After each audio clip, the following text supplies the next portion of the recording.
मनोरंजन और जनता के जो भी इश्यूज हैं उन्हीं को नाटकों के माध्यम से जनता के बीच में लेके जा रहे हैं। आज सोशल मीडिया का टाइम है, उससे compete करना आप समझ सकते हैं कि कितना मुश्किल है।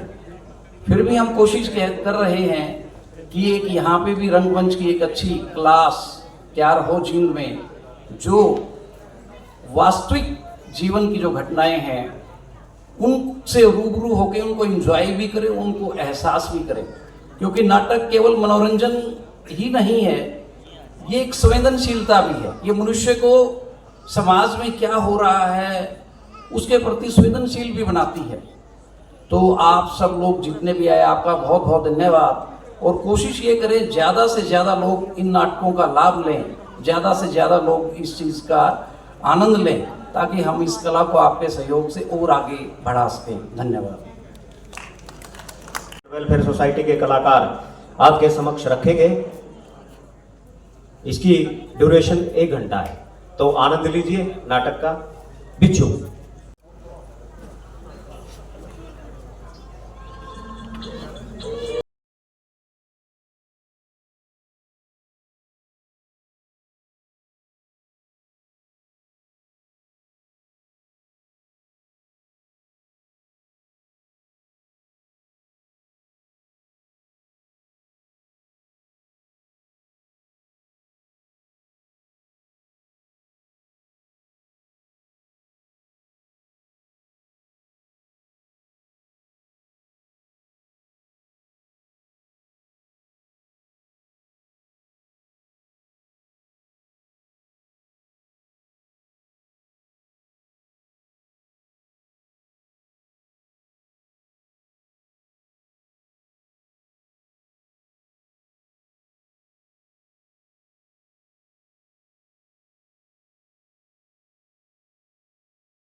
हशमत, अरे हो हशमत, कहाँ मर गया?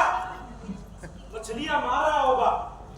एक हफ्ते से आया पड़ा है और मैंने आज ही खोल कर देखा। अब्बा जान घर वापस आ रहे हैं, तुम्हें पता है? बिल्कुल। शायद चचा जान ने तुम्हें बताया होगा। बिल्कुल। उनके आने का कारण ये है कि उन्होंने मेरे लिए बीवी तलाश कर ली है। बिल्कुल। और वह लड़की नवाब बनने मियाँ की है। बिल्कुल जनाब। और वह आज ही जहाज से घर की तरफ रवाना भी हो चुकी है। अरे बिल्कुल जनाब। अरे क्या करे, शायद चचा जान को हमारी तमाम बातों का इल्म हो चुका है। बिल्कुल जनाब। राहुल मेरा हुआ पूरी बात क्यों नहीं कहता? बिल्कुल बिल्कुल किया जा रहा है। अब और ज्यादा कहने की गुंजाइश ही क्या बची? जो कुछ आपने बयान किया है बिल्कुल ठीक ही तो है। एक बात तो कह दी आपने। अरे भाई, इस मुसीबत से बचने का कोई उपाय निकाल। सर चकरा रहा है मेरा, खोपड़ी में कुछ काट हो नहीं रहा है। मैं खुद अपनी आंखों के सामने हमारी शामत देख रहा हूँ। अब आप ही कोई तरकीब निकालिए इससे बचने की। उनके यूं यकायक आ जाने से मेरा तो सारा मामला चौपट होकर रह गया है। मेरा भी। कहीं से कोई रोशनी नहीं, मैं बर्बाद हो चुका हूँ, तबाह।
मुझसे बदकिस्मत इंसान और कोई नहीं है।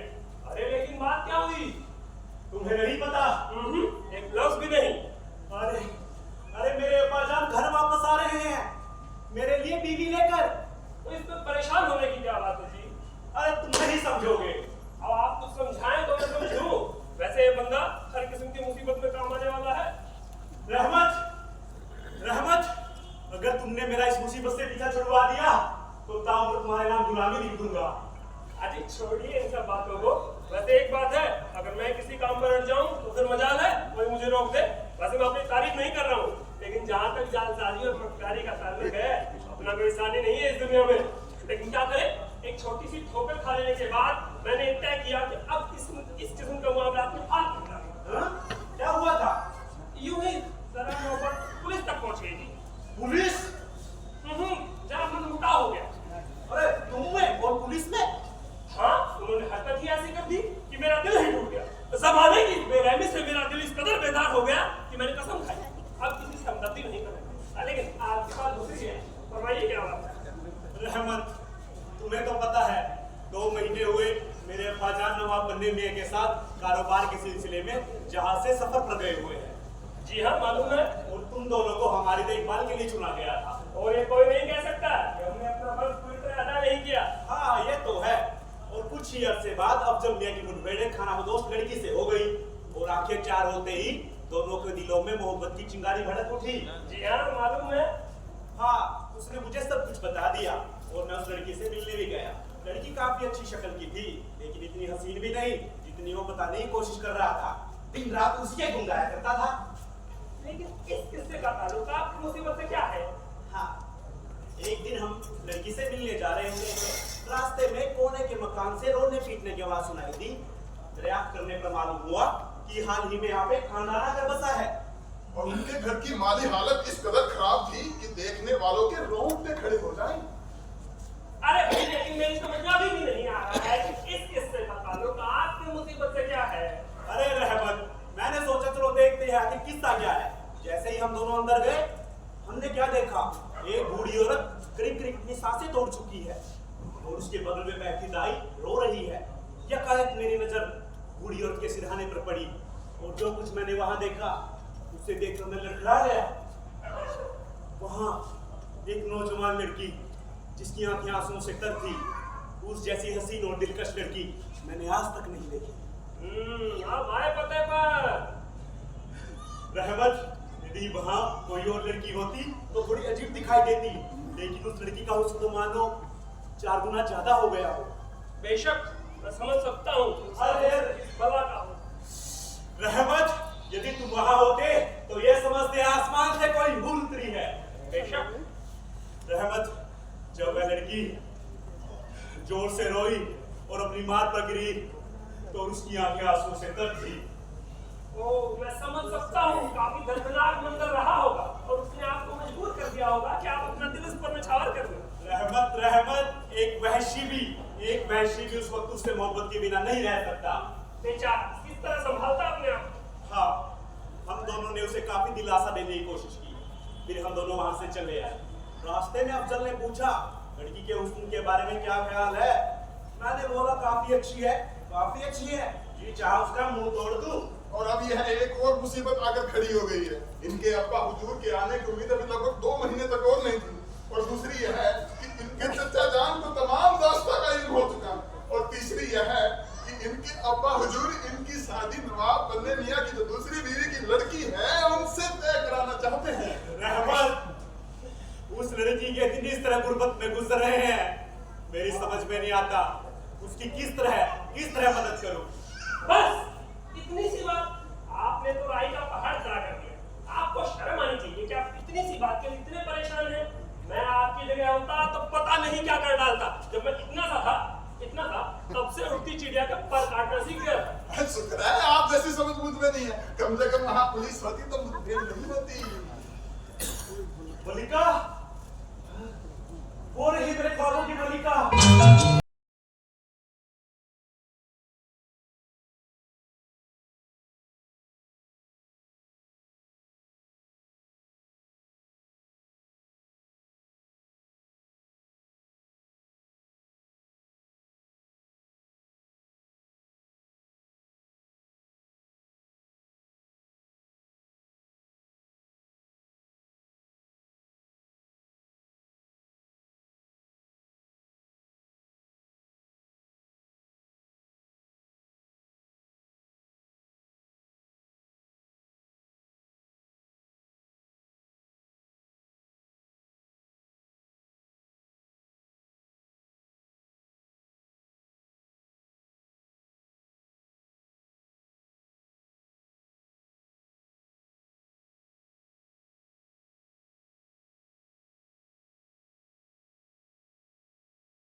क्या क्या ये सच है कि तुम्हारे अब्बा जान घर वापस आ रहे हैं और वो तुम्हारी शादी किसी और लड़के से करना चाहते हैं? हाँ मेरी मल्लिका, यह सच है। और ये सुनकर तो मेरे होश फाख्ता हो गए। लेकिन ये क्या, तुम्हारी आंखों में आंसू? क्या तुम्हें मेरी मोहब्बत पर शक है? क्या तुम ये नहीं जानती कि तुम्हारी मोहब्बत में मैं कितना दीवाना हो चुका हूँ? मैं जानती हूँ तुम मुझसे कितनी मोहब्बत करते हो। और क्या तुम्हारी यह मोहब्बत इसी तरह कायम रहेगी? रजिया, ये ना कहो रजिया, मेरी मोहब्बत मरते दम तक कायम रहेगी। हाँ, लेकिन सुना है औरत एक ही मर्तबा मोहब्बत करती है और मर्दों की मोहब्बत की चिंगारी जल्दी ठंडी हो जाती है। ओ रजिया, रजिया, रजिया, मेरा दिल और मर्दों की तरह नहीं है। मैं वादा करता हूँ तुमसे ताउम्र मोहब्बत करता रहूंगा। मुझे तुम्हारे वादों पर यकीन है और मैं ये भी जानती हूँ कि तुम मुझे कभी धोखा नहीं दोगे। लेकिन अगर तुम पर किसी ने जोर दिया तो हो सकता है तुम्हारा दिल मेरी तरफ से फिर जाए। और फिर ये भी तो सच है कि तुम अपने अब्बा हुजूर के पूरे कब्जे में हो। अगर उन्होंने तुम्हारी शादी कहीं और करना चाही तो मैं अपनी जान दे दूंगी। नहीं, दुनिया का कोई भी बाप मुझे मजबूर नहीं कर सकता कि मैं तुमसे बेवफाई करूं। और यदि जरूरत पड़ी तो मैं अपना घर बार सब कुछ छोड़ने के लिए तैयार हूं। लेकिन तुम्हारा साथ कभी नहीं छोड़ूंगा। और मैं उस लड़की से मिल भी चुका हूं और मुझे उससे एक ही नजर में कुछ नफरत सी हो गई है। मैं तो दुआ करता हूं कि काश समंदर उसको हमेशा हमसे दूर रखे। अपने आंसू पोंछ लो रजिया, अपने आंसू पोंछ लो। बहुत अच्छा, मैं अपने आंसू पोंछने की कोशिश करती हूँ और अपने आप को किस्मत के हाथों में सौंपती हूँ। किस्मत जरूर हमारा साथ देगी। अगर तुम सच्चे रहे तो जरूर देगी। मैं वादा करता हूँ मैं सच्चा रहूंगा। तो बस फिर मैं भी खुश रहूंगी। लड़की समझदार है और देखने में भी बुरी नहीं है। यह रहमत है, यदि इसने चाहा तो हमारी तमाम मुसीबत से हमें बचा लेगा। वैसे तो मैं कसम खा चुका हूँ, लेकिन अगर आप लोगों ने मेरी ज्यादा खुशामद की तो फिर रहमत, यदि खुशामद तुम्हें पिघला सकती है तो मैं तुम्हारे आगे हाथ जोड़ता हूँ। और आपको मुझसे कुछ नहीं कहना है? मैं आपसे मिन्नत करती हूँ कि आप हमें मुसीबत से बचा लोगे। बस अब तो मुझे अपनी कसम तोड़नी ही पड़ेगी। अब तो मुझे अपने पत्थर दिल में हमदर्दी जगानी ही पड़ेगी। ठीक है, मैं तुम्हारी मदद करने के लिए तैयार हूँ। मैं भी कसम खाता हूँ। जैसे आप चाहिए मैं सब ठीक कर दूंगा। और तुम एक बहादुर की तरह अपने अब्बा हुजूर का सामना करने के लिए तैयार हो जाओ। ठीक है, मैं कोशिश करूंगा। आओ एक मरतबा यूं ही करके देखें, वरना वो इस मौके का फायदा उठाकर जो चाहेंगे कर गुजरेंगे। चलो सामने देखो, सीना चौड़ा करो। यूं? हाँ जरा और यूं? और थोड़ा डाला होगा। हाँ, आंखों में एक चमक लाओ। यूं? हाँ, और अब समझो कि मैं तुम्हारा अब्बा हूँ। अरे समझो, और अभी अभी सफर से वापस आया हूँ और हर सवाल का जवाब पूरी हिम्मत से देना। हाँ, तैयार हो? बिल्कुल बिल्कुल। क्यों बे? नालायक, बेहया, तेरी इतनी हिम्मत, मेरे गैर हाजिरी में तू उनकी इज्जत करे? क्या एक बाप की इज्जत इस तरह की जाती है कि तूने मेरी जान कटवा दी? मेरी गैर हाजिरी में तू एक लड़की से इश्क का पतंग लड़ाने लगा और शादी तक करने को तैयार हो गया। बेशरम, नालायक, तुझे अरे बोलते क्यों नहीं? तुम्हारी तो आदत हो गई, आवाज ही गुम हो गई। अरे क्योंकि इस वक्त आप मेरे अब्बा हुजूर दिखाई दे रहे हो। अरे तभी तो कह रहा हूँ, मत बनो और सामना करने के लिए तैयार रहो। ठीक है, मैं वाकई बहादुर बनूंगा और उनका मुंह तोड़ जवाब दूंगा। शाबाश, तो फिर ठीक है, वो रहे तुम्हारे अब्बा हुजूर। अरे मानदारा रे। अजीब पढ़ने वाला आदमी है यार, इस मुद्दे का मुकाबला हम दोनों को ही करना पड़ेगा। मैं उनसे क्या कहूँ? कहना रहना तो मुझ पर छोड़ दो, सब देख लो। ऐसी हरकत की है कि सर फोड़ लेने का जी चाहता है। लगता है वो सारी बातें सुन चुका है और नहीं। इतना असर हुआ है कि अपने आप से ही बातें कर रहा है। नालायकी की हद हो गई है।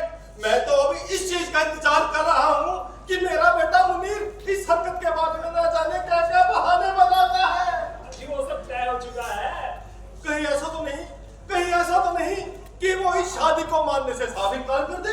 जी नहीं, हमने इस बारे में सोचा तक नहीं है। कहीं ऐसा तो नहीं कि इस शादी को सच साबित करने की कोशिश करे। हो सकता है। कहीं ऐसा तो नहीं कि मेरे सामने एक अजीब गरीब कहानी कर केस करने की कोशिश करे। कहीं ऐसा तो नहीं कि मेरे सामने अपना रोब डालने की कोशिश करे। देख लेंगे। पर उसका रोब मुझ पर नहीं चलेगा। हाँ, मत रहिए, मैं मेरे बेटे मुनीर को ऐसी जगह भेजूंगा कि जिंदगी भर लौट कर वापस ही ना आए। हाँ, और उस बदमाश हसमत की तो मैं चमड़ी उधेड़ कर रखूंगा। हाँ हाँ, मेरा जिक्र तो आना ही था। अच्छा, तो तुम यहाँ हो मेरे घर खराब। शुक्र है हुजूर, आप सही सलामत वापस लौटे। अच्छे तो हो रहमत। जी हुजूर। हाँ, तुमने अपना फर्ज बहुत ही उम्दा तरीके से निभाया। मेरी गैर हाजिरी में मेरे फर्जिंदे अर्जमंद बहुत ही शरीफाना जिंदगी गुजारते रहे। आप तो निहायत ही तंदुरुस्त दिखाई दे रहे हैं हुजूर। बहुत बहुत शुक्रिया। हाँ बदमाश, तू क्या गूंगा हो गया है? कुछ तो बोल। आपका सफर तो कामयाब रहा हुजूर। निहायत ही कामयाब रहा रहमत, लेकिन सबसे पहले मुझे खबर लेने दो भाई। खबर? हाँ, खबर। किसकी हुजूर? इस लुच्चे पिच्छू की। लेकिन हुजूर, इसका कसूर क्या है? हुजूर, तुमने पता नहीं इसने मेरे पीठ पीछे क्या गुल खिलाया है। जी हाँ, कुछ हुआ तो था। कुछ हुआ था? अरे जलजला आ गया था और तुम कहते हो कि कुछ हुआ था भाई। जी हाँ, बता फरमाते हैं आप। ऐसी जलील हरकत की है उसने, बस पूछो मत। जी हाँ, सच है, आपका खबा होना बजा है। अरे बाप की इजाजत के बगैर बेटा शादी कर ले। लेकिन हुजूर, इसमें इतना परेशान होने की बात नहीं है। अरे मैं चाहे जितना परेशान होऊंगा भाई। हाँ, ये हकीकत, ये दलील हरकत देखकर मुझे गुस्सा भी नहीं आएगा क्या? जहाँ तक गुस्से का सवाल है, तो जब मुझे इस बारे में पता चला तो मुझे भी बहुत गुस्सा आया था, बल्कि मैंने तो उसकी काफी लानत मलामत भी की। आप खुद पूछ लीजिएगा उससे मैं कितनी बुरी तरह से पेश आया था। शायद आप खुद भी इतनी सख्ती से पेश नहीं आते। मैंने कहा कि इतने शरीफ आप, जिसके तुम्हें कदम चूमने चाहिए, तुम उसके साथ इस किस्म की हरकत कर रहे हो। लेकिन काफी डांटने के बाद मैंने सोचा कि आखिर इतना गुस्सा करना भी ठीक नहीं है। वैसे भी अभी पानी सर से नहीं गुजरा है। पानी सर से नहीं गुजरा है? अरे ना तो उस लड़की का पता है, ना ही उसके माँ बाप का, और ना ही उसके खानदान का पता है। ना जाने कहां से लड़की को उठा लाया है। अब हुजूर, वो आपकी समझ और दूरंदेशी कहां से ला सकता है? बच्चा आखिर बच्चा है। ना तजुर्बेकारी में बच्चों से इस तरह की गलतियां हो जाती हैं। अब आप अफजल मियां को ले लीजिए, वो तो आपके बेटे से भी एक पग आगे निकले। जी, मैंने उन्हें समझाने की कोशिश की, लेकिन सब बेकार। और अब आप अपने आप को ही ले लीजिए। मैंने तो सुना है आपका भी एक जमाना था जहाँ कहीं लड़की की नजर आप पर पड़ी और वो आह भर के बैठ गई, और आप निभाना भी तो बखूबी जानते थे। आप निभाना भी तो बखूबी जानते थे। हाँ, लेकिन मैं इस नालायक की हद तक नहीं बढ़ा जिस हद तक मेरा बेटा मुनीर बढ़ चुका है। उसने शादी कर दी है। लेकिन हुजूर, अब आप उससे चाहते क्या हैं? एक लड़की से उसकी नजर मिली, आपके चार हुई, दोनों इश्क पतंगे लड़ाने लगे। अब देखा जाए तो ये गुण भी उसने आज से ही पाया है कि लड़की की निगाह मिले और वो आह भर के बैठ जाए। अब दोनों इश्क पतंगे लड़ा ही रहे थे, इश्क समुद्र में गोते लगा ही रहे थे, जब आया लड़की के इक़्तिदार तलवार और भाले हाथों में उनके पास पहुंच गए और उनको शादी के लिए मजबूर किया। अब आप खुद ही बताएं, इस किस्म की मौत से तो बेहतर है ना कि चुपचाप शादी कर ले। अरे तो फिर किसी ने मुझे बतलाया क्यों नहीं? बात यूं हुई थी। आप इसे पूछ लीजिए, ये भी यही कहेगा। हाँ, मत बता, उसे शादी के लिए मजबूर किया गया था। जी हुजूर आला। भला मेरी इतनी हिम्मत कि मैं आपसे झूठ बोलूं? अरे तो फिर उसे चाहिए था कि जाकर फौरन पुलिस में रिपोर्ट लिखवा दे। अरे हुजूर, यही तो वो नहीं करना चाहता है। अरे इससे कम से कम मुझे शादी मंसूख करने में आसानी तो होती। शादी मंसूख करने में? बेशक। आप ऐसा कभी नहीं करेंगे। नहीं करूंगा। जी नहीं। मैं नहीं करूंगा। जी आप नहीं करेंगे। क्या मुझे एक बाप का भी हक हासिल नहीं कि मेरे बेटे मुनीर पर जो जुर्म हुए हैं मैं उनका कर्ज चुकाऊं? अजी, वो इस बात के लिए कभी नहीं मरेगा। नहीं मरेगा। जी नहीं। मेरा बेटा, आपका बेटा, आप क्या चाहते हैं कि आपका बेटा सबके सामने अपने आप को बुज़दिल करार दे और वो ये मान ले कि उसकी शादी जबरदस्ती करवाई गई है? क्या वो अपनी इज्जत को खाक में मिलाने के लिए तैयार हो जाएगा? क्या वो अपने अब्बा हुजूर के नामों से पूरी तरह वाकिफ नहीं है? अगर वो ऐसे नहीं मानेगा तो मैं उसे अपनी जायदाद से महरूम कर दूंगा। हाँ। क्या आप वाकई संजीदा हैं? बिल्कुल। आप ऐसा नहीं करेंगे? नहीं करूंगा। जी नहीं। अरे ये तो मैं बिल्कुल ही करूंगा रहमत। आप नहीं करेंगे? मैं बिल्कुल करूंगा रहमत। एक बाप की मोहब्बत आपसे भीख मांगेगी? कोई भीख नहीं मांगेगी मुझसे। हाँ। अजी, मांगेगी कैसे नहीं मांगेगी? नहीं मांगेगी रहमत, नहीं मांगेगी। अजी मांगेगी, मैं आपको जानता हूँ, आप निहायत ही अच्छे दिल के इंसान हैं। हाँ, लेकिन मैं इससे ज्यादा बुरा भी हो सकता हूँ रहमत। आपकी एक ही औलाद एक ही औलाद क्यों है? मेरी एक ही औलाद क्यों है? काश मेरी वो लड़कियां जिंदा होती जिसके 4 साल में खाना बदोश उठा कर ले गए थे, तो ये सारी की सारी जायदाद मैं उसके नाम कर देता। हाँ, मेरी एक ही औलाद क्यों है? रहमत, मेरी एक ही औलाद क्यों है? क्या कर सकते हैं? मेरी एक ही औलाद अरे वाह रहमत, तुमने तो कमाल कर दिया। इससे तो हमारी सारी मुसीबतें ही धुल जाएंगी। सिर्फ एक चीज बाकी है, वो पैसा। आखिर हमें भी तो जिंदा रहना ही है, और ऊपर से ये महाजन खामखा नाक में दम करके गए। अरे तुम उसकी फिक्र मुझ पर छोड़ दो, मैंने सब रास्ते निकाल लिए हैं। अब बस मुझे एक ऐसे आदमी की तलाश है कि जिस पर मैं भरोसा कर सकूं।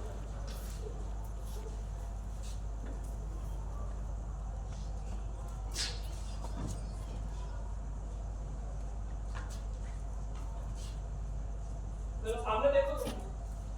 कौन? तुम जरा सामने देखो, सामने? जरा सीना चौड़ा करो, आंखों में खौफनाक चमक ला। बस अब 2-4 कदम जरा चल के दिखाओ। बस सड़क से उठा के डाकू बना दूंगा। मुझे तुम्हारा हुलिया एक डाकू की शक्ल में तब्दील करना है। मैं तुम्हें सिखाऊंगा कि बहरूपिया कैसे बना जाता है। लेकिन वहां पुलिस आ गई तो? रास्ते बहुत है, मैं खुद अपनी गर्दन खतरे में डाल रहा हूँ। ये तुम्हारी गर्दन कैसे आई भाई?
नवाब मुन्ने मियाँ, आपको नहीं लगता कि अब उम्र हो चुकी है?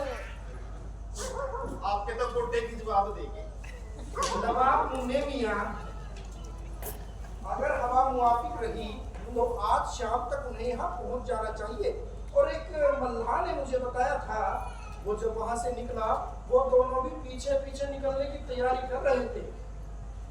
लेकिन नवाब मुन्ने मियाँ साहब, जो मनहूस खबर आपने अपने बेटे के बारे में मुझे सुनाई है, वो हमारे तमाम इरादों पर पानी फेर सकती है। और इसलिए मेरी बेटी का यहाँ आना भी मुसीबत पैदा कर दे शायद। नवाब बनने मियाँ साहब, आप चिंता मत कीजिए, मैं सब ठीक ठाक कर दूंगा।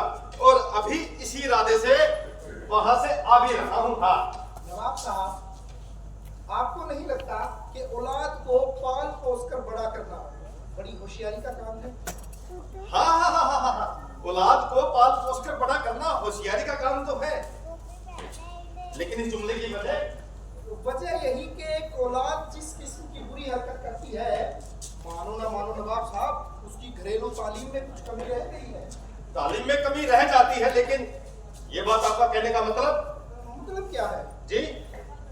मतलब यही कि एक शरीफ और अच्छे बाप की तरह, जैसे कि आप हैं, अगर आप अपने बेटे की तरबियत में थोड़ी सी होशियारी से काम लेते तो शायद ये दिन देखना नसीब ना होगा। खैर, आपने तो अपने बेटे अफजल की तरबियत बहुत ही आला तरीके से की है। बेशक, अगर मेरा बेटा इस तरह की घिनौनी ओछी हरकत करता है तो मैं उसके साथ निहायत ही सख्ती से पेश आऊंगा। नवाब बनने मियाँ साहब, जो आपके फर्जिंदे अर्जमंद अफजल मियाँ हैं, जिनकी तरबियत आपने बहुत ही आला तरीके से की है, मेरे बेटे मुनीर से ज्यादा घिनौनी हरकत कर बैठे तो क्या फरमाया आपने? क्या फरमाया? क्या मेरा मतलब है, कहने का क्या मतलब है आपका? कहने का मतलब ये है नवाब बनने मियाँ साहब, इन इंसान को कुछ कहने से पहले अपने गिरेबान में झांक लेना चाहिए। अरे खुद शीशे के मकान में रहकर दूसरे के मकान पर पत्थर नहीं फेंकने चाहिए। हाँ नवाब साहब, ये सब पहेलियां मेरी समझ के बाहर है। आपको जल्दी ही समझ में आ जाएगी। नवाब साहब, नवाब मुन्ने मियां साहब, आप कुछ बताइए तो सही। आपने मेरे बेटे अफसर के बारे में कुछ सुना है? फर्ज कीजिए मैंने कुछ ना ही सुना हो। ये बात तो रहमत ने और हसमत ने यूं ही राह चलते मुझे बतला दी थी। ये बात आप उनसे या किसी और से पूछ सकते हैं। खैर अभी तो मैं सीधा वकील के पास जा रहा हूँ, देखता हूँ कि मुझे वो क्या राय देता है। लेकिन नवाब साहब,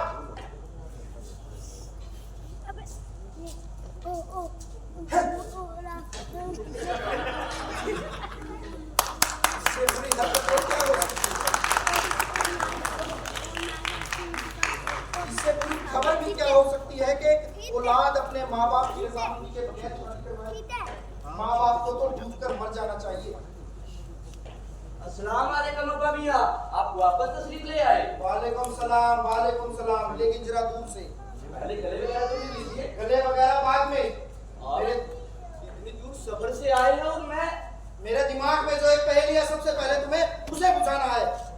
कैसी पहेली? मेरी तरफ देखो, मेरी आंखों में आंखें डालकर देखो। हाँ देख लिया, क्या बात है? और अब बताओ, मेरी पीठ पीछे तुमने क्या क्या गुल खिलाए हैं? अब्बा मियां, मैं क्या कुछ खिला सकता हूँ? मैंने ये नहीं पूछा कि तुम क्या खिला सकते हो, बल्कि मैंने पूछा तुमने क्या गुल खिलाया है। इस बात का इल्म है तुम्हें? मैंने ऐसी कोई हरकत नहीं की जिससे आपको शिकायत करने का मौका मिले।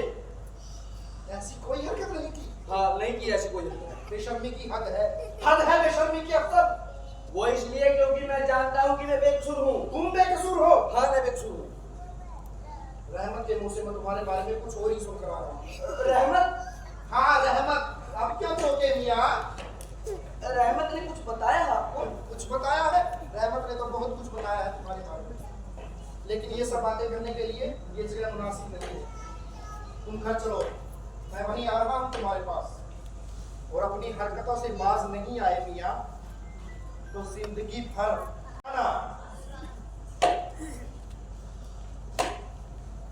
नमक हराम पिट्ठू, मौका पड़ते ही टक मार गया। अरे अब्बा मियां के सामने सब कुछ उगल दिया, लेकिन मैं भी ऐसा बदला लूंगा कि जिंदगी भर याद रखेगा। वाह रहमत, तुम तो कमाल के आदमी निकले। वाकई किस्मत वाला हूँ जो तुम जैसा हीरा मिला। तो तुम यहाँ हो, तुम्हें देखकर तो मैं खिल उठता हूँ। ये खादिम आपकी जरा नवाजी का एहसान है। मैं तेरी अभी जरा निवाजी निकाल देता हूँ, जरा ठहर तो सही। अरे अरे क्या बात है? जी हाँ हुजूर, क्या हुआ? मुनीर, तुम इस वक्त बीच में मत बोलो, मुझे इसको इसकी जलालत का मजा चढ़ाना है। लेकिन हुजूर, मेरा कसूर क्या है? मुनीर, मुझे इसकी सारी बदमाशी मालूम हो चुकी है। अरे फिर इसका कसूर तो बताओ। मुनीर, इसने जो पहले नमक हरामी की है वो कबूलवाना चाहता हूँ। फौरन कबूल कर। तू क्या समझता था कि मेरे पंजे से बच जाएगा? फौरन कबूल कर, वरना ये तलवार तेरे जिस्म के आर पार होगी। लेकिन हुजूर, आपका दिल ये कैसे गवारा कर लेगा? मेरे पास बिजोड़ का टाइम नहीं है। हुजूर, मुझसे कुछ गलती हो गई है? अबे गलती के बच्चे तुझे अच्छी तरह से मालूम है मैं किस बारे में पूछ रहा हूँ। अरे क्या बात? हुजूर, आपकी कसम, मुझे कुछ नहीं पता नहीं। ठीक है, तो फिर सुन लीजिए। याद है कुछ रोज पहले आपने विलायत से एक शराब मंगवाई थी और हमने आपको बताया था कि वो शराब बह गई है। दरअसल मैं और मेरे दोस्त वो शराब चट कर गए थे और कहीं आपको पता ना चले, इसलिए पीपे में छेद कर दिया था और थोड़ा सा पानी बहा दिया था ताकि आप ये समझे कि शराब बह गई। जी वो तुम्हारी थी, मैंने भी खाम मुलाजिमों को झड़क डाला। जी हुजूर, और इस गलती के लिए मैं माफी चाहता हूँ। ठीक है, मुआफ किया, लेकिन जो मैं पूछ रहा हूँ वो ये बात नहीं थी। ये भी नहीं है? वो इससे भी अहम बात थी और इसी वक्त बुलवा कर छोड़ दूंगा। लेकिन हुजूर, मुझे इसके सिवा कुछ याद नहीं। तो तुम ऐसे नहीं पूछोगे? तो फिर ठीक है हुजूर, सुन लीजिए। याद है कुछ हफ्ते पहले आपने मुझे एक घड़ी दी थी ताकि मैं उस खाना बदोश लड़की जिससे आप इश्क फरमाते हैं उसको जाकर दे आओ। जब मैं वापस आया तो मेरे कपड़े कीचड़ में लथपथ थे और मुंह पर खून भी लगा हुआ था। मैंने आपको बताया था कि कुछ बदमाशों ने वो घड़ी मुझसे छीन ली। हाँ तो हुजूर, दरअसल वो घड़ी मैं नहीं चुराई थी। तूने चुराई थी मेरी घड़ी? जी हुजूर, ताकि हमें सही बात मालूम होता रहे। आज मैं बहुत सीख रहा हूँ, मेरा किसी ने मानियाती मानना आपने से सामना पड़ा है, लेकिन जो मैं पूछ रहा हूँ वो ये बात भी नहीं थी। ये भी नहीं है? नहीं पाजी नहीं, वो इससे भी बदतर चीज थी। लेकिन हुजूर इसके सिवा तो मुझे बिल्कुल कुछ भी याद नहीं। पता नहीं। तो फिर ठीक है, सुन लीजिए। याद है 6 महीने पहले आपका साहब का एक बदमाश से मर गया था। उसने पीट पीट कर आपकी हड्डी पसलियां नरम कर दी थी। भागते भागते आप पौंधे मुंह गड्ढे में जा गिरे, गर्दन भी टूटते टूटते बची थी। हाँ तो हुजूर वो बदमाश भी मैं ही था। तू ना बदमाश लुच्चा कहीं का। जी हुजूर, ताकि आप हमें रात को दौड़ाया ना करें, जैसा कि आप अक्सर किया करते हैं। मैं आज बहुत कुछ सीख रहा हूँ और ये आइंदा सब याद रखूंगा, लेकिन इस वक्त ये बता, अब्बा मियाँ के सामने तूने क्या कहा? आपके अब्बा मियाँ से? हाँ बे हाँ, आस्तीन के साथ अब्बा मियाँ के सामने तूने क्या कहा था? तो हुजूर, लेकिन वापसी के बाद तो उनसे मेरी मुलाकात भी नहीं हुई। मुलाकात नहीं हुई? जी नहीं। झूठ बोलता है तू। जी हुजूर, आप खुद उनसे पूछ सकते हैं। लेकिन उन्होंने बताया था कि ये सब आपने बताया है। अगर माफ कीजिएगा, वो साहब झूठ बोल रहे हैं। हुजूर हुजूर, एक बड़ी बुरी खबर लाया हूँ। क्या है? खाना बदोश आपकी चहेती नीली को जबरदस्ती उठा के ले जा रहे हैं। बड़े बुरे हाल है उसके हुजूर। उसने दोनों की मुझसे दरख्वास्त की है कि मैं आपके पास जाकर आपको एक खबर दूं कि अगर 2 घंटे के अंदर ही अंदर आपने उन्हें 5 लाख रुपए नहीं दिए तो आप उसे हमेशा के लिए खो बैठेंगे। 2 घंटे के अंदर अंदर? जी हाँ हुजूर। लीली, मुनीर, बस तू रहमत, ओ मेरे अच्छे रहमत, खुदा के लिए मेरी मदद करोगे? ओ मेरे अच्छे रहमत, वक्त पड़ा तो ओ मेरे अच्छे रहमत हो गया। मैं तेरे सारे कसूर माफ कर दूंगा। जी नहीं, कोई जरूरत नहीं है। बेहतर होगा एक तलवार मेरे जिस्म के पार कर दीजिए। कैसी बात कर रहे हो रहमत? मैं तुम्हें कैसे खो सकता हूँ? रहमत, इसे माफ कर भी दो ना। अजीब हाँ, अभी बर्ताव देखा था इनका आपने मेरे साथ। रहमत, मानता हूँ मुझसे गलती हुई है। रहमत, माफ कर भी दो ना इसे। बदमाश, पाजी, लुच्चे, अमीन क्या क्या कह डाला इन्होंने मुझे। रहमत, मैं सच्चे दिल से माफी मांगता हूँ और आपके सामने घुटनों में बंद गिरता हूँ। मुझे माफ कर दीजिए। जी आप जानते नहीं है मुझे किस कदर जहनी तकलीफ हुई है। अरे रहमत, कर भी दो इसे माफ। उठो, कर भी दो रहमत माफ। चलो ठीक है, लेकिन आइंदा सोच लिया कीजिएगा। तो मेरी मदद करोगे?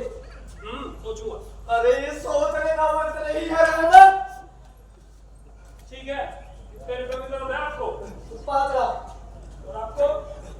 2 लाख। ठीक है, मैं आपके वालिदों से पैसे निकलवा लूंगा। और जहां तक आपके अब्बा हुजूर का सवाल है, उसका हल तो मैंने सोच भी लिया है। आपके अब्बा हुजूर से पैसे निकलवाने में थोड़ी मुश्किल होगी, क्योंकि उनकी मुट्ठी हमेशा बंद रहती है। लेकिन शुक्र है खुदा का, कल कुछ कम दी है उन्हें। कोई नहीं, मैं इंतजाम कर लूंगा। अब आप लोग जाइए और जल्दी से हशमत को यहाँ के रवाना कीजिए। ठीक है रहमत।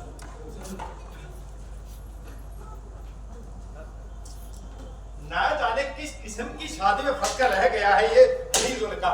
ये आजकल के लड़के भी बिल्कुल उल्लू के पट्टे हैं। आपका खादिम हुजूर। हाँ, अच्छे तो हो रहमत। जी हुजूर। लगता है आप अभी तक अपने बेटे के बारे में ही परेशान हैं। हाँ हाँ भाई रहमत, मैं उससे अब तक नाराज हूँ।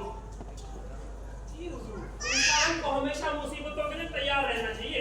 मैं एक बार एक बहुत ही पहुंचे हुए वकील से मिला था। उन्होंने जो कुछ मुझे बताया, मैं बराबर उस पर चलता आया हूँ। तो उस वकील ने क्या बताया था तुम्हें? हुजूर, उन्होंने कहा कि इंसान जब भी सफर पर जाए और वापस आए तो उसे तैयार रहना चाहिए कि उसका घर जल चुका होगा, उसका सब कुछ तबाह हो चुका होगा, उसके बेटे की टांग टूट चुकी होगी, उसकी बेटी की जावरान भाग चुकी होगी, और उसे जो कुछ भी सही सलामत मिले तो उसे खुदा का शुक्र अदा करना चाहिए। मैं अपना सा इंसान इस अब्दा से फलसफे पर बराबर चलता आया। पर इस शादी ने तो सत्यानाश कर रखा है। कोई रास्ता भी तो दिखाई नहीं देता, कोई तरकीब भी तो समझ में नहीं आती रहमत।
कुछ और।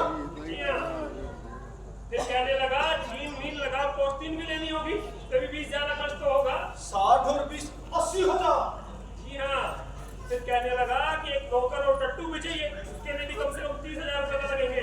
भाड़ में जाए तो उसका नौकर और उसका टट्टू। अब हुजूर अच्छा थोड़ी लगेगा उसका नौकर पैदल चले। अबे भाई पैदल चलेगा, छत पे उड़े या आसमान पे उड़े, मुझे उससे क्या है भाई। हुजूर आप समझिए, सिर्फ अगर एक टट्टू और उसे दे देते हैं तो 30,000 का खर्च और होगा। मैं उसे गधा तक नहीं दूंगा रहमत। हुजूर आपके बेटे को नहीं मांग रहा था, वो कह रहा था कि खच्चर और मिल जाए तो सामान होने में आसानी होगी।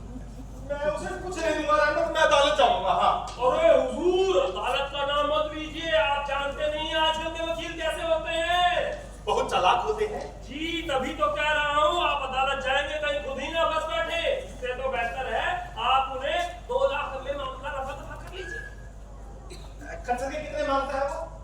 30,000 और टोटल मिला के लगभग 2 लाख में मामला निपट जाएगा। नहीं नहीं रहमत, मैं अदालत जाऊंगा। हाँ हुजूर क्या फरमा रहे हैं, आप अदालत जाएंगे कलंकों से लेके जजों तक पता नहीं किन किन की मुट्ठी गर्म करनी पड़ेगी, वकीलों की फीस कॉपियां स्टाम्प अलग से बनेगी, और सब कुछ सही रहा, पता चला आपका वकील ही दूसरे के साथ जाके मिल गया और आपको ही पास बैठे, और ऊपर से आजकल आप जजों को तो जानते ही हैं।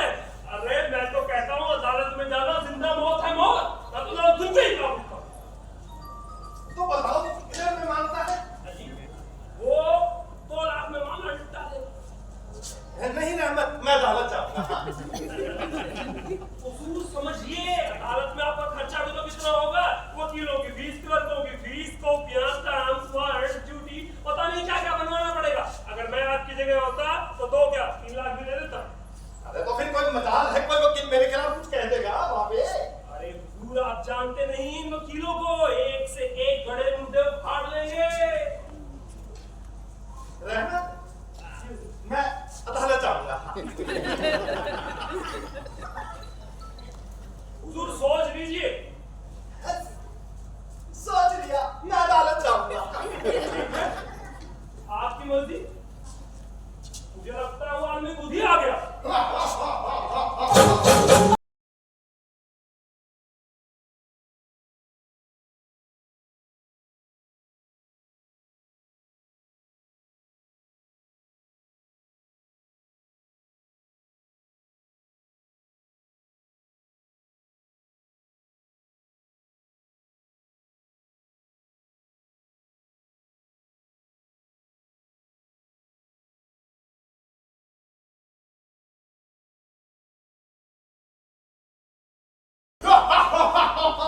अरे और रहमत, ये नवाब मुन्ने मियां किस किस्म का आदमी है?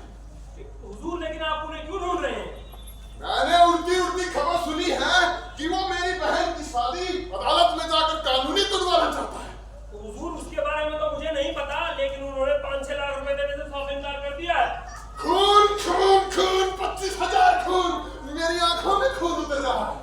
अगर वो मेरे हत्थे चढ़ गया तो मैं उसके शरीर से एक एक बोटी निकाल कर पेड़ में सूखने के लिए टांग लूंगा, फिर चाहे मुझे उसके लिए फांसी क्यों न चढ़ना पड़े। लेकिन हुजूर मुन्ने मियां कोई मामूली हस्ती नहीं है, वो इस किस्म की कीदड़ भक्तियों में नहीं आने वाले। बकवास! मुझे गुस्सा आ रहा है। अगर कहीं वो मेरे सामने होता तो ये तलवार उसके जिस्म के आर पार होती। ये कौन है? ये वो नहीं है हुजूर, नहीं वो नहीं। तो फिर उसका कोई दोस्त होगा। जी नहीं हुजूर, ये तो उनके सबसे बड़े दुश्मन है। तुम वाकई उस लुच्चे नवाब मुन्ने मियां के दुश्मन हो। आप जैसे मर्द आदमी के साथ हाथ मिलाकर मुझे बहुत खुशी हुई।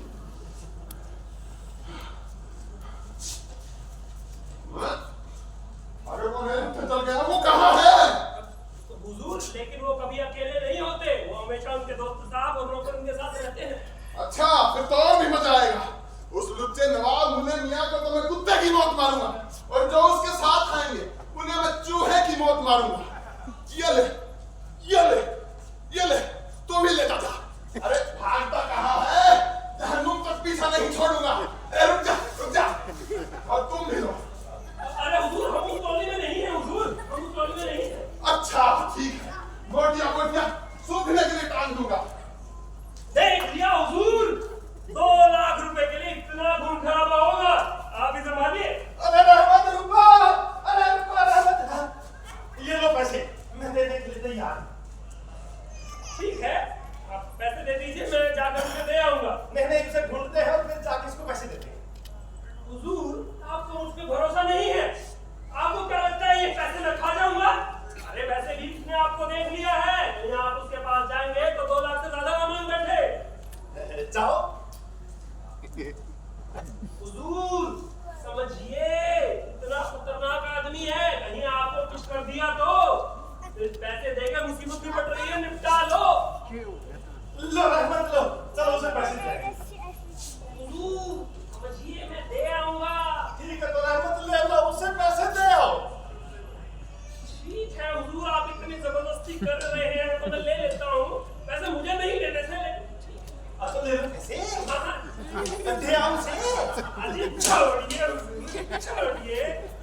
तुम्हारे आगे पीछे झक मार रहा हूँ।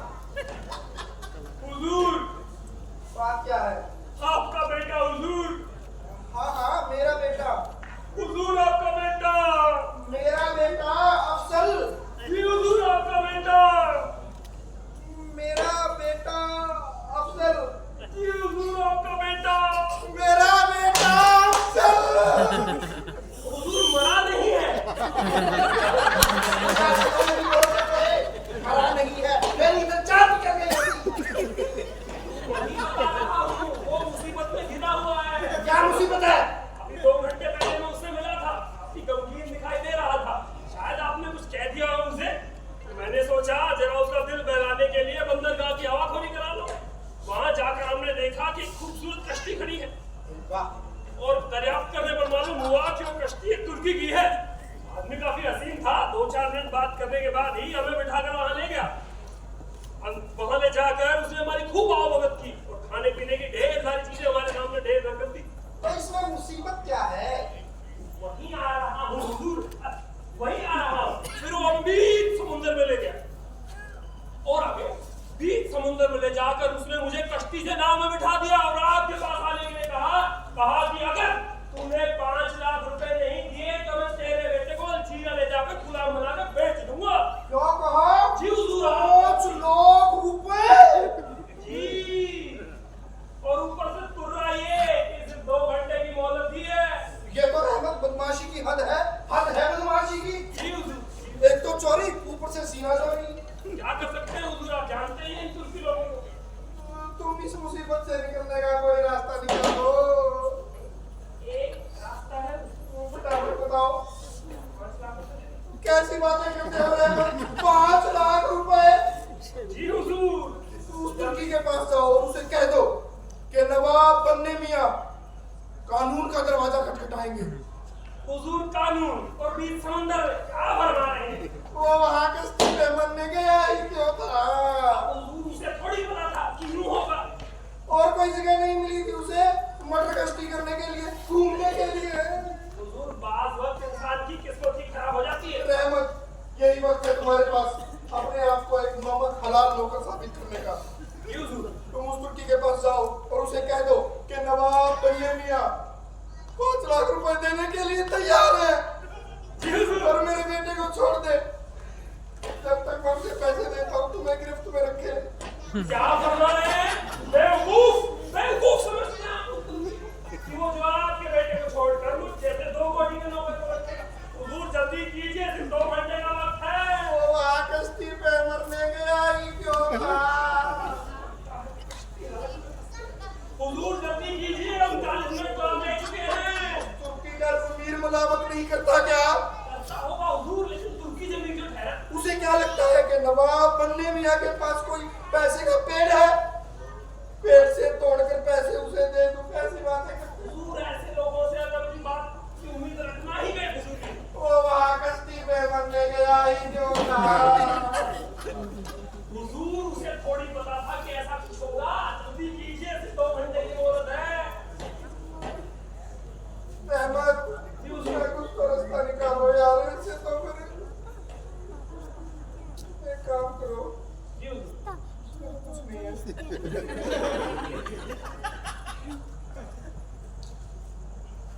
जी हुजूर। मेरी अलमारी की चाबी है, फटाफट खोलो और मेरी अलमारी को खोलो। जी हुजूर। कुछ कीमती कपड़े हैं इसमें मेरे पुराने, जी हुजूर। इन्हें बेच डालो, मेरे बेटे को छुड़ा लो। और बाकी बचते पैसों क्या करूं हुजूर? बाकी बचते पैसों का मेरे नाम से एफडी करवा दो।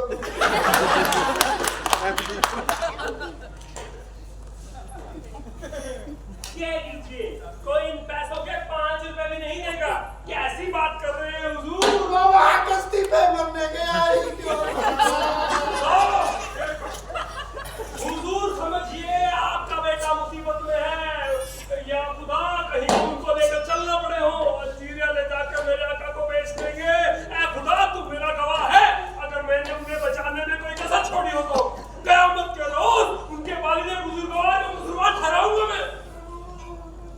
रहमत, वो वहाँ कश्ती में मैं तुम्हें पैसे देता हूँ, तुम पैसे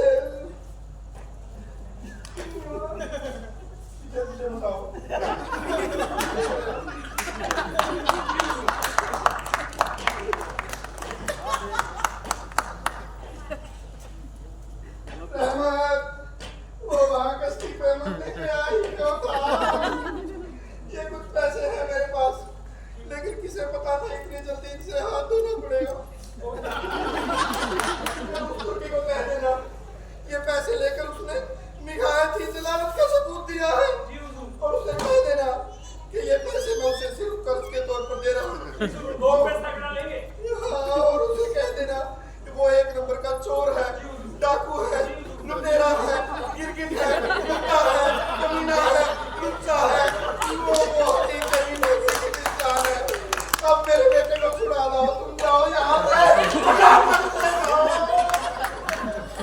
पैसे तो दिए ही नहीं। पैसे अभी अभी तो दिए मैंने तुम्हें, यही खड़े खड़े तो दिए पैसे। पैसे निकलते कहाँ हैं आपसे? ये कहाँ से निकल रहे? गम और फिक्र की वजह से बेटे की मोहब्बत और बस मैं ये होता कहाँ जा रहा हूँ?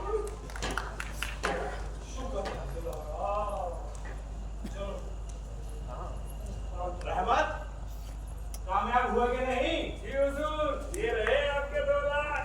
मेरे लिए क्या कुछ? हुजूर आपका काम है। तो मैं जाकर डूब मरता हूँ। अरे रुकिए, इतनी भी क्या जल्दी है?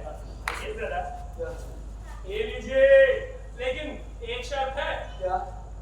आपके अब्बा हुजूर ने मेरे बारे में जो झूठ कहा उसका बदला मैं जिस तरह चाहे लूं। इजाजत है?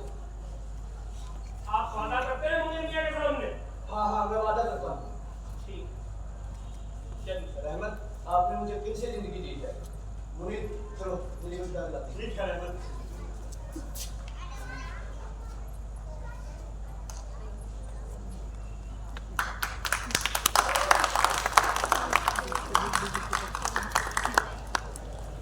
आप दोनों के चाहने वालों की यही ख्वाहिश थी कि आप दोनों को एक ही घर में ठहराया जाए। हम तो बस उनके हुक्म का पालन कर रहे हैं। बैठ जाइए। मैं भी यही चाहती हूँ। अरे रहमत, कहाँ रह गए भाई? अभी आया। आ जाओ यार। हम अपनी मैम साहब, आपके लिए कुछ चाय पानी? मैं भी यही चाहती हूँ कि हम दोनों साथ में रहें और एक दूसरे के दुख दर्द में शरीक होकर एक दूसरे को पहचानने की कोशिश करें। हो सकता है उन दोनों की मोहब्बत उन दोनों को और करीब ले आए। मैं आपकी साफ दिली का शुक्रिया अदा करती हूँ और आपकी तरफ साफ दिली से अपने हाथ बढ़ाती हूँ। लेकिन जो हाथ आपने मोहब्बत में बढ़ाया था उसके बारे में आपकी क्या राय है? मोहब्बत वो एक दूसरी की चीज है, जहाँ जितने ज्यादा खतरात बढ़ते जाते हैं उतनी ही ज्यादा मुझे उनसे मुकाबला करने की हिम्मत आती है। लेकिन मेरे आका का भी यही हाल है। जो कुछ उन्होंने आपके लिए किया है उसे देखते हुए आपको भी उनके साथ उसी मोहब्बत और नरम से पेश आना चाहिए। मुझे अभी उन पे पूरा भरोसा नहीं है। उन्होंने जो कुछ भी मेरे लिए किया है वो इत्मीनान दिलाने के लिए काफी नहीं था। हो सकता है मैं लोगों को काफी मसरूफ नजर आती हूँ, पर न जाने इन्हीं ख्यालों के रूप में डूब के मैं न जाने कहाँ पहुँच जाती हूँ। अगर आपके आका ये सोच रहे हैं कि उन्होंने पैसा देकर मुझे वहाँ से बचा लिया है तो शायद आप गलती पर हैं। मैं उनकी मोहब्बत का इम्तिहान अपने तरीके से लूंगी। बस खुशी मोहब्बत का जवाब मोहब्बत से दूंगी। कि उनका भी यही कहना है। जो कुछ उन्होंने आपके लिए किया है उसे देखते हुए तो तभी तो उन्होंने मुझे आपके पास भेजा है। उनकी तरफ से मैं आपसे शादी की दरख्वास्त करूं और आप पर ये जाहिर कर दूं कि वो आपकी कितनी इज्जत करते हैं, वरना किस्म के मामले में मैं कभी उनका साथ देता। आप कह रहे हैं इसलिए मैं मानने को तैयार हूँ, पर मुझे नहीं लगता कि उनके अब्बा हुजूर इस बात को मानने के लिए राजी होंगे। अरे घबराइए नहीं, उसका हल मैं निकाल लूंगा। तो शायद यही वजह है कि उन दोनों को और करीब ले आएगी और जो खतरा आपको आ गई मुझे भी तो है। फिर भी अगर देखा जाए तो आप मुझसे बेहतर हालात में हैं। कम से कम आपको ये तो मालूम है आप किसकी बेटी हैं। बस खानदान मालूम होने की देर है, जो कि आपकी शादी हो ही चुकी है। एक न एक दिन सबको मालूम हो ही जाएगा। पर आफत तो मेरी है, मुझे तो ये भी नहीं मालूम कि मैं किसकी बेटी हूँ। और सबका पाले एक ऐसे बाप से पड़ा है जिसे रुपयों के अलावा कुछ दिखाई ही नहीं देता। कम से कम आपके सामने इस बात का तो खतरा नहीं है कि जिस शख्स से आपकी शादी होने जा रही है उसी के लिए दूसरी लड़की ढूंढी जा रही हो। अरे हाँ रहमत, उस बुढ़े गुजर मक्खी का किस्सा तो सुनाओ। तुम तो जानते ही हो मैं इस किस्म के किस्सों पे जान देती हूँ। अभी वो किस्सा आपको हशमत सुना देगा। अभी मैं अपनी एक फिक्र में लगा हुआ हूँ, एक छोटा सा बदला देना है, उसी की तरकीबें सोच रहा हूँ। आप कौन सी नई हरकत करने वाले हो रहमत? वजह क्योंकि मैं खैर आज मेरी खुलेगी ना, आपकी तो नहीं। खैर अपनी खाल के तुम ही मालिक, चाहे जो मर्जी करो इसके साथ। अरे मैं इस किस्म के खतरों से भागने वाला नहीं हूँ, बल्कि मैं तो उन लोगों से दूर भागता हूँ जो हर कदम फूक फूक के रखते हैं कि कहीं फंस न जाओ। आज छोड़िए, अभी आप सब लोग आराम कीजिए, मैं कुछ देर में आपकी खिदमत में हाजिर हूँ। आइए।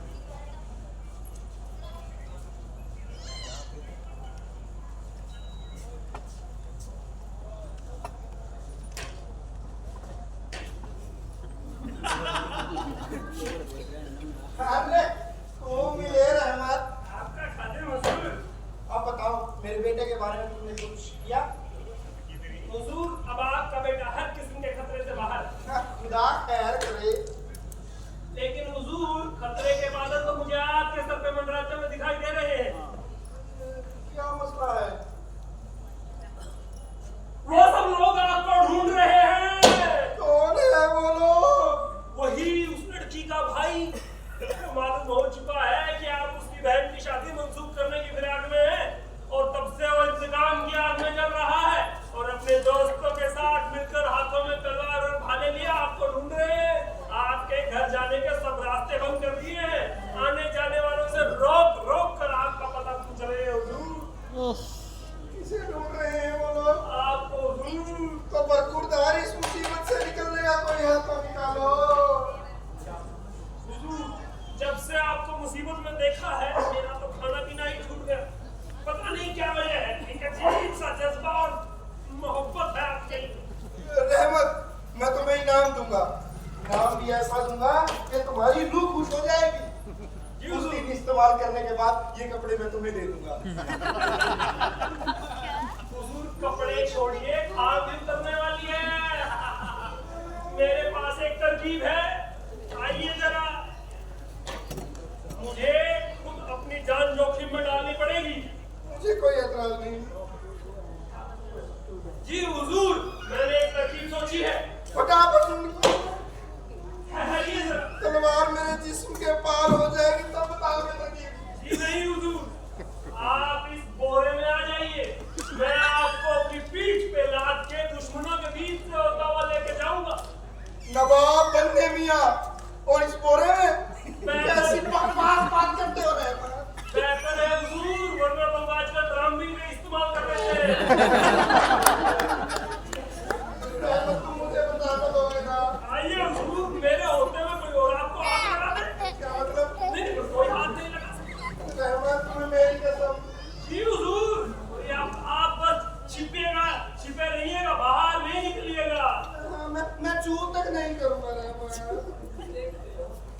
क्या कोई बताएगा कि मैं उस लुच्चे नवाब बनने मियां को कहां पा सकूं? मैं इस धरती को उसके वजूद से पाक कर दूंगा। लेकिन हुजूर आप उसे क्यों ढूंढ रहे हैं? क्यों ढूंढ रहे हैं? ताकि मैं उसकी खाल ले सकूं। वो मच्छर जहां भी छुपा होगा मैं उसे पाताल लोक से भी ढूंढ के ले आऊंगा। लेकिन हुजूर वो तो निहायत ही शरीफ आदमी है। शरीफ? किसने कहा वो शरीफ? लगता है तू उनका कोई दोस्त होगा। जी हुजूर मुझे सर्फ हासिल है। सर्फ के बच्चे मुझे हम अभी बताते हैं, तेरी तो खाल धेड़ेंगे। ये ले। अरे हुजूर कमर पे मत मारिए, ये ले। हुजूर टकने में नहीं लग जाएगी। हुजूर नहीं, अरे हुजूर मत मारिए, हुजूर मत मारिए, हुजूर मत मारिए। अरे कंधे पे बिल्कुल मत मारिए। अरे हुजूर बस कर यार, अब और नहीं सहा जाता। हुजूर वो मुझे मार रहे थे, कंधे पे फोड़े बन गए। बकवास मत करो तुम। मुझे मार रहे थे कंधे पे मेरे। जी नहीं हुजूर मुझे मार रहे थे। बकवास मत करो, देखना नील तक पड़ गए हैं। हुजूर आपको 2-4 पड़े हैं, मैं तो पूरा ही नीला हो गया हूँ। बकवास मत करो तुम। तुमने मुझे। हुजूर सुनिए, हुजूर फिर से आ रहे हैं। अब की बात तो 4-5 आदमी जल्दी आइए, जल्दी आइए हुजूर, जल्दी छुपे रहिए।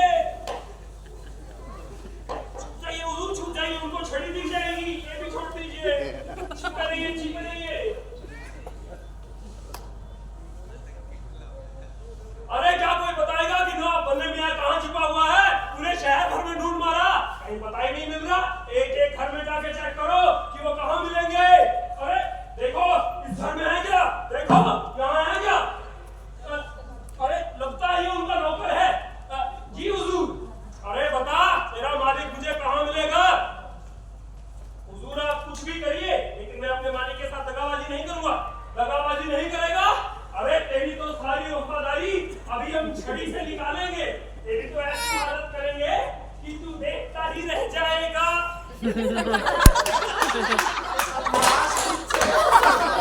बड़ा कर दिया चंपक ने। कहता है मैं बता रहा हूँ तुम्हें। तेरी तो मैं पीपली कर दूंगा। मार डाला रे।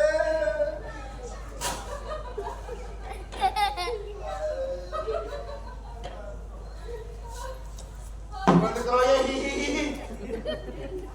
आप कौन होते हैं मुझे बड़ा करने वाले? तुम्हें कोई हक नहीं है मुझ पर हंसने का। हाँ मुझ पर। एक तो हंस रही हो, ऊपर से बातें बना रही हो। माफ कीजिएगा, मैं आप पर नहीं हंस रही। बकवास बंद करो। वो तो अभी मैंने एक किस्सा सुना, वाकये से ताल्लुक रखते होंगे। किस्सा एक बाप बेटे का है। इस तरीके से एक बेटे ने अपने बाप को बेवकूफ बना के रुपए ऐंठे। बेटे ने बाप को बेवकूफ बना के रुपए ऐंठ लिए। मेरा तो दिल चाह रहा है वो किस्सा मैं आपको भी सुनाऊं। हाँ हाँ सुनाओ। मुझे खाना बदोश के कबीले ने पाल पोस के बड़ा किया। हमारा काम होता था कि हम बड़े-बड़े शहरों में जाके लोगों को तस्वीरों का हाल बताते थे। उसी से हमारी गुज़र-औक़ात होती थी।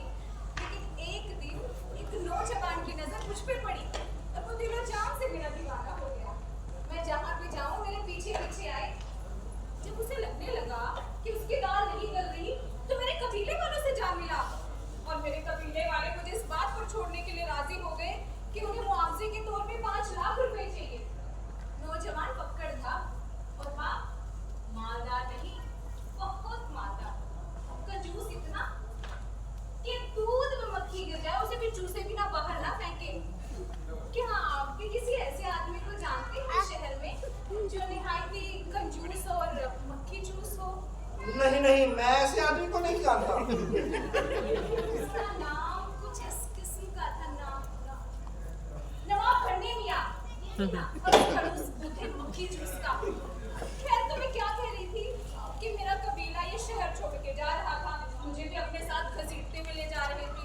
वो नौजवान आज के आज 5 लाख रुपए नहीं लेके आता तो मुझे खो देता। उस नौजवान का नौकर बड़ा ही अच्छा आदमी है, रहमत कहते हैं उसे, बड़ा ही अच्छा आदमी है। बदमाश बिच्छू कमीना सांप कहीं का। अरे उस बुड्ढे को कैसे बेवकूफ बनाया। उस बुड्ढे के सामने कहानी कर दी। कहने लगा कि उसका बेटा बंदरगाह पर सैर करने के लिए गया था और वहां पर उसके बेटे पर एक तुर्की की नजर पड़ी। तुर्की उसको नाव में बैठा करके समुद्र के बीच में ले गया और समुद्र के बीच में ले जाकर उसको दूसरी नाव में बैठा दिया और कहने लगा कि इसके बाप ने अगर 2 घंटे के अंदर 5 लाख रुपए नहीं दिए तो मैं इस जगह जाके गुलाम बना के बेच दूंगा। फिर क्या, एक तरफ बेटे की मोहब्बत और दूसरी तरफ उस बुड्ढे को वो 5 लाख रुपए बच्चियों की तरह चुप रहे थे। कहने लगा कि मैं अदालत जाऊंगा। फिर कहने लगा ये लो मेरी अलमारी की चाबी और ये पुराने कपड़े जाके बेच दो। फिर कहने लगा कि तुम ना मेरे बेटे की जगह ले लो, जब मेरे पास पैसे आएंगे तो मैं तुम्हें छुड़ा लाऊंगा। हालांकि इस बुड्ढे की नीयत बिल्कुल भी नहीं थी अपने बेटे को छुड़ाने की। अरे आप इतने खामोश क्यों हैं? आपको हंसी क्यों नहीं आ रही? मुझे हंसी नहीं आती क्योंकि मैं ही हूँ वो बदकिस्मत बाप नवाब बन्ने मियां। उस लड़के ने निहायत ही जलालत का सबूत दिया और वो लड़की तो इस काबिल भी नहीं के शरीफों में बैठ सके। जहां तक सवाल उस रहमत नौकर का, उसे तो मैं सूरज चढ़ने से पहले फांसी चढ़ा दूंगा। सूरज चढ़ने से पहले फांसी चढ़ा दूंगा। अरे कहाँ चली गई थी आपको मालूम नहीं? आप किससे बातें कर रही थी? अरे हाँ रहमत, अभी भी पता चला और मेरी बदकिस्मती तो देखो, मैंने सारा किस्सा क्लियर सुनाया। आपका भी कमाल है, आपके पेट में तो कोई बात पचती ही नहीं। अब कर दिया, शुक्र लिया। वैसे भी पेट सबके सामने खुलने ही वाला था।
हुए भी शर्माती है। बताओ बताओ, रोटी के बगैर नहीं रह सकता। और मैं उसकी खाल में भूसा भरूंगा, भूसा। नवाब साहब,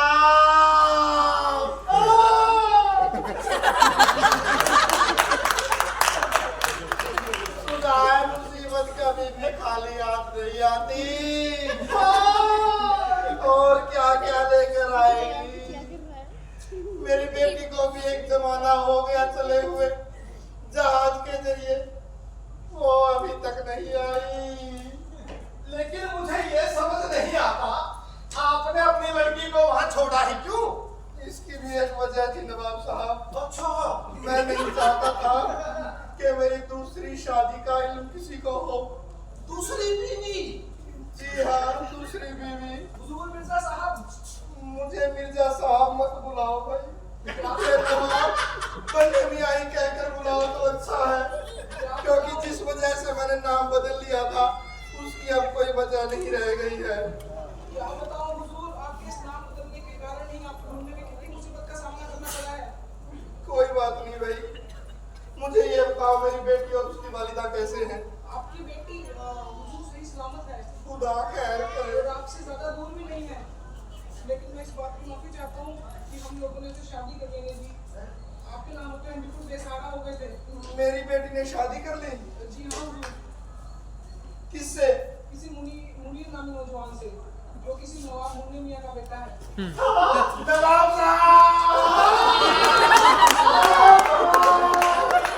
अबे ये तो बड़ा इत्तेफाक की बात है। मैं बात खैर करे, तुम हमें वहां ले चलो। जी हाँ हुजूर, आपको सिर्फ उस घर में दाखिल होने की नवाब साहब आप भी आइए।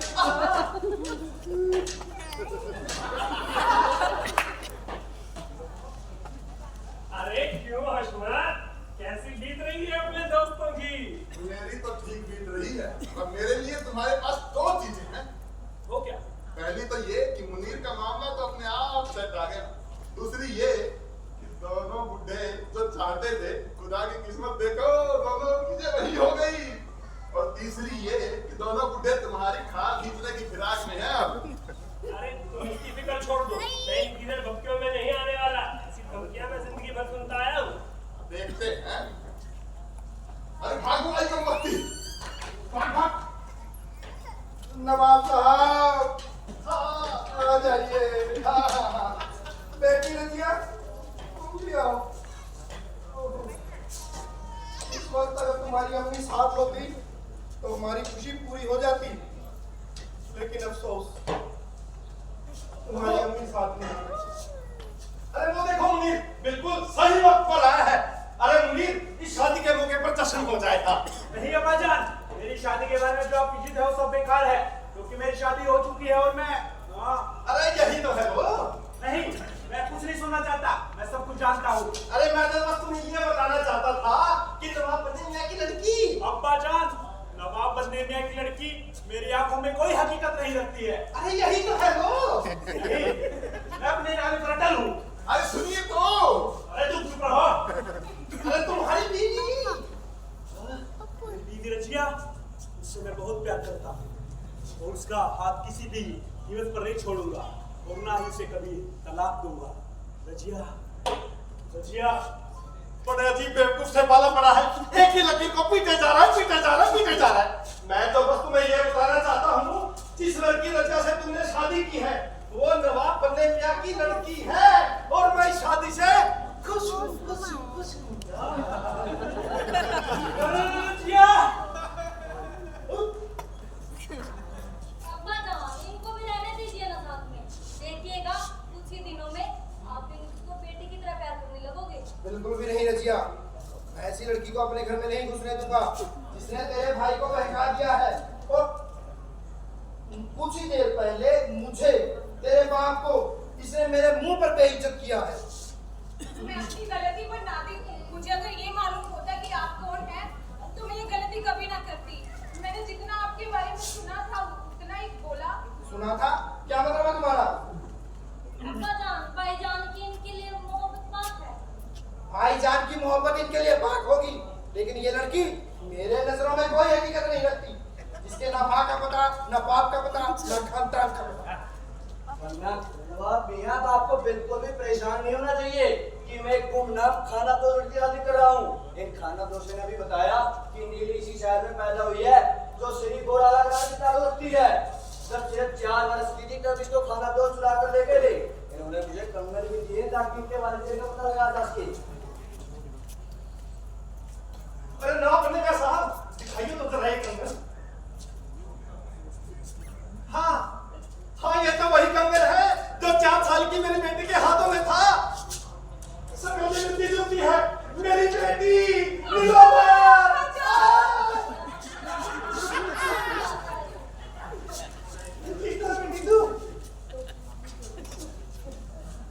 हुजूर, एक पूरा वाक्य पेश आया है। क्या हुआ? रहमत की तो मैं दारू दे दूंगा। अरे जनाब, लेकिन उसकी कोई जरूरत नहीं है। अभी थोड़ी देर पहले ही वो दीवार के पास से गुजर रहा था कि अचानक एक ईंट उसके सिर पर आकर गिरी छत से और पूरा सिर खुला का खुला रह गया और बुद्धि तक दिखाई देने लगी है जनाब। अब तो वो आने जाने वाले से यही दरख्वास्त कर रहा है कि मुझे यहाँ से ले चलो, मुझे अपने गुनाहों की माफी मांगनी है। अरे अब कहाँ है वो? मैं लेकर आता हूँ। जल्दी लेके आओ। आ जाओ रहमत, आ जाओ। या खुदा, जब तक मैं अपने गुनाहों की माफी ना मांग लूं मेरी जान नहीं निकलेगी। खासकर जो सुलूक मैंने नवाब मुन्ने मियां और नवाब बन्ने मियां के साथ किया है। ठीक है रहमत, बाहर जाओ और इत्मीनान से मरो। हाँ। हुजूर, नवाब बन्ने मियां के साथ तो मैं जाती ही कर गया। कोई बात नहीं रहमत, हुजूर, मैं कैसे आपको पीटने पे आमदा हो गया। मैं सब कुछ भूल चुका हूँ। हुजूर, मैंने आपको डंडों से पीटा। अरे कोई बात नहीं। हुजूर, आपकी मेरे सखी दिल है। मेरी तबीयत थोड़ी बेहतर होने लगी है। तुम्हारी तबीयत बेहतर होने लगी, मैं अपने शर्त वापस लेता हूँ। तुम्हें मैं माफ करता हूँ, लेकिन एक शर्त पर। तुम बाहर जाओ और इत्मीनान से मरो। अरे नवाब बन्ने मियां साहब, अब इस बेचारे रहमत को माफी कर दीजिए और आओ मिलकर इस शादी के मौके पर जश्न हो जाए और आज की पार्टी मेरी तरफ से।